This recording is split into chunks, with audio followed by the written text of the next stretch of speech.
Now, as for the main event, something that I really loved about this main event on paper is that it has Kurt Angle, Sting, veterans, Matt Morgan, and AJ, people that have been getting pushes recently.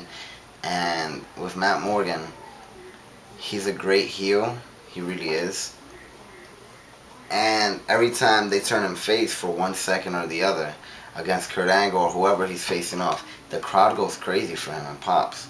So it looks like he has some great momentum as a face as well, because he's those faces that are conceited and you know, yeah, a narcissist. So basically, I like that from the beginning, that it was mixing up two veterans and two young guys. Now, what made this match freaking great for me, of course, is AJ winning the belt. Yay! Phenomenal. Anyways, so that was a freaking mark out moment. Like when he looked at Sting and Sting looked at him, like I don't know, I felt the emotion. Really felt it. Like, of course it's fake, scripted, whatever you want to call it. We all know that. But come on, if you were AJ Styles and there's like 3 minutes left in the match, and you know that in 3 minutes you're gonna be the world champion, and you know that that spot is coming up where you have to look into Sting's eye, he looks back at yours for that 1 second, everything, like time just freezes. I will get excited. Like, I'll get nervous knowing that I'm about to do it, and then looking at Sting and Sting looking at me, I'll get that real emotion. Even though it's scripted, I know I will get that real emotion.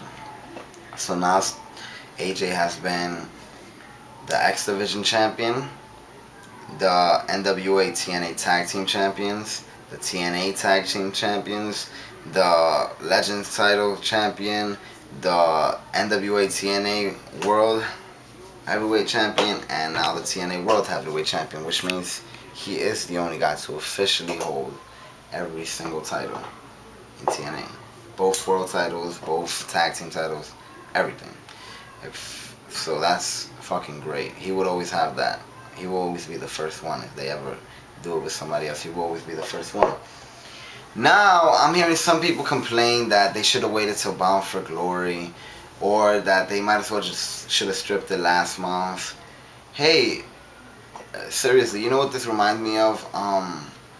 When Eddie Guerrero won the belt at, I believe, at No Way Out, and then defended it at WrestleMania. It doesn't take away from it. It really doesn't. I'm glad that he won it right now in No Surrender, because I didn't want to see Kurt Angle versus AJ Styles at Bound for Glory. Of course, they would have put on a great, great, great match, but the build hasn't been there. You know, Kurt Angle hasn't really been feuding with AJ, and I would like to see AJ go over a bigger person. Now, some people were saying that it should have been AJ versus Sting at Bound for Glory without the title involved, but I mean, I disagree. At the end of Bound for Glory, I want to see Sting. It's like, alright, if they would have had Kurt Angle defending the belt in another match and Sting versus AJ for without the belt, and AJ goes over him, of course that would have been, you know, push, a hell of a push.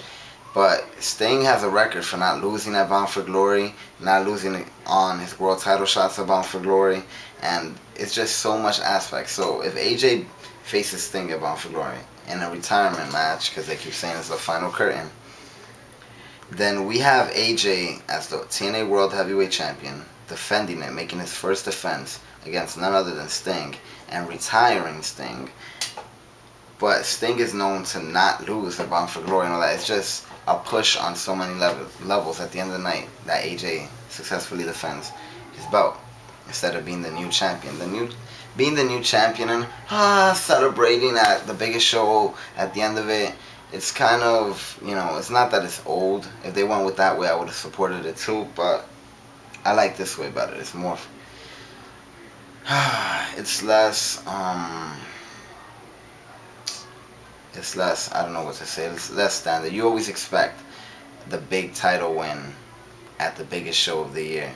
So I can't wait to see, and hopefully he defends it. If he doesn't, I'm gonna throw myself out the window.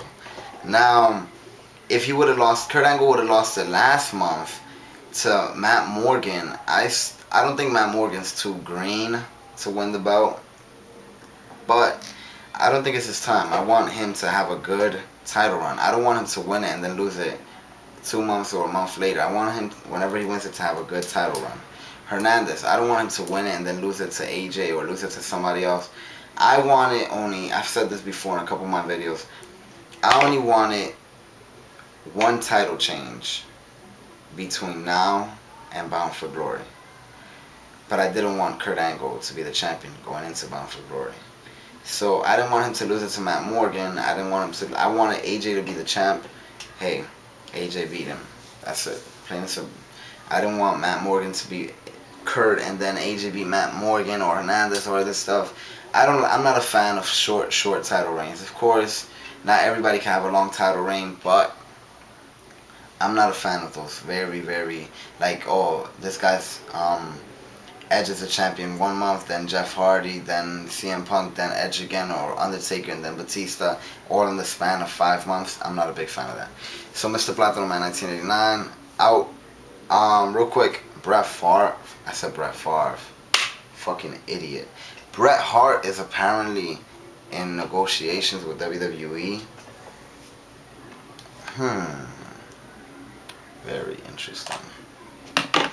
Mr. Platinum Man 1989 out. Bang. I don't know what that was.